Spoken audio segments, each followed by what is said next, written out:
우리 하나님은 능치 못함이 없는 전지전능한 분이십니다. 하나님은 우리의 형편과 고통을 잘 아십니다. 욥은 행복한 삶을 살다가 하루아침에 재산과 자녀 그리고 건강까지 잃게 됩니다. 그리고 아내까지 떠나는 고통을 겪게 되지요. 그 소문이 퍼지자 욥의 친구들이 욥을 위로하러 왔습니다. 오늘 본문은 장시간의 토론 끝에 엘리후가 한 말입니다. 하나님은 밤에 노래하게 하시며 연단으로 우리를 교육하신다. 자, 하나님의 그 지혜는 참으로 놀랍습니다. 우리가 이 사실을 알고 믿을 때에 우리는 삶 속에서 승리와 축복을 누릴 수가 있는 것입니다. 자, 첫 번째로 하나님은 지혜로 낮과 밤을 만드셨습니다.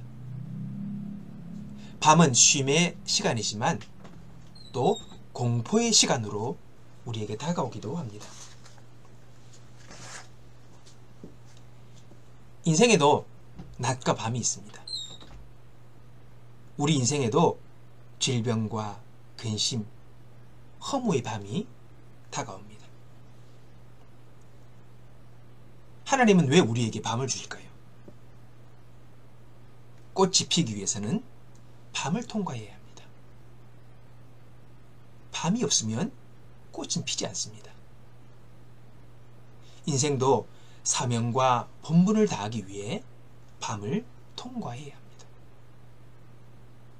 낮만 있으면 완악하고 교만해지기 쉽습니다. 실제로 우리가 잠을 자는 이 밤, 왜 필요한가요? 이 잠만 자는 밤이 너무 아까운 시간이라고 생각하는 사람이 있습니다. 그러나 밤의 잠은 건강에 필수적인 시간입니다. 낮에 지치고 상한 몸과 마음이 회복되는 시간입니다.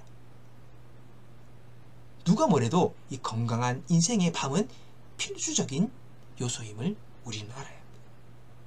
그래서 밤에 잠을 잘 자시는 분들이 다 건강해요. 하나님은 밤을 통해 사람을 변화시키십니다. 두 번째로 하나님의 지혜는 밤에도 찬양하게 하십니다.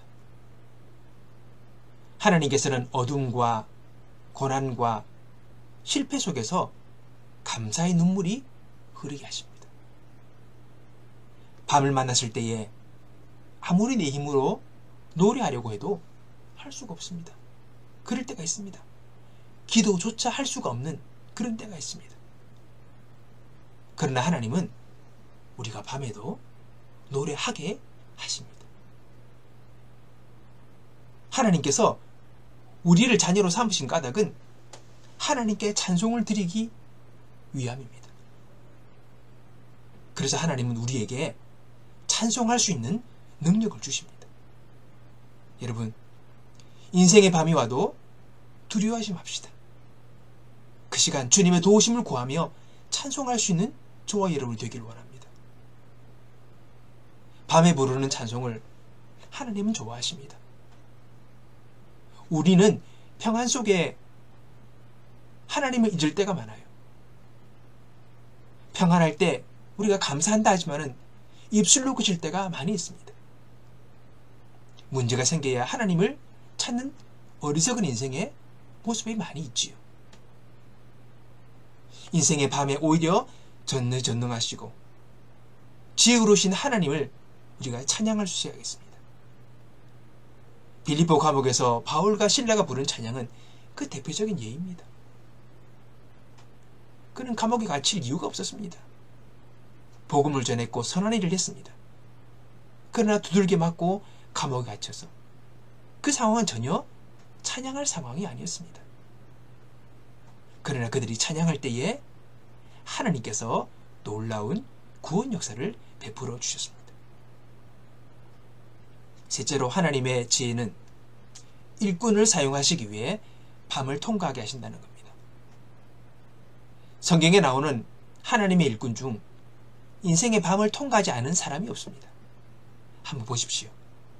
다 인생의 밤을 통과했던 사람입니다. 예외가 없습니다. 필수 관문입니다.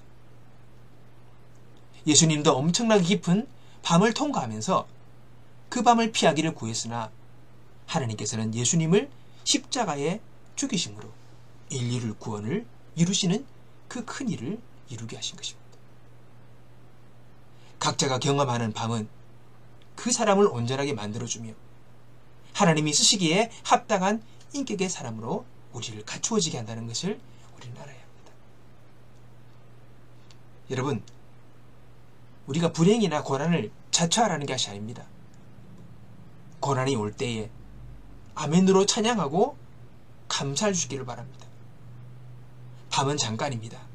반드시 아침에 태양이 뜨게 되어 있습니다. 어두운 밤에 잠시 감사와 찬양을 잊고 있는 분들이 계시다면 이 밤중에라도 하나님의 은혜를 생각하며 믿음으로 하나님을 향하여 감사와 찬양을 올려드릴 수 있는 저와 여러분이 되길 바랍니다. 어둠의 마음, 두려움의 마음, 답답함의 마음들을 뚫고 하나님께서 하늘의 영광을 보게 하시는 귀한 은혜를 우리 가운데 이 밤에 허락하실 줄 믿습니다.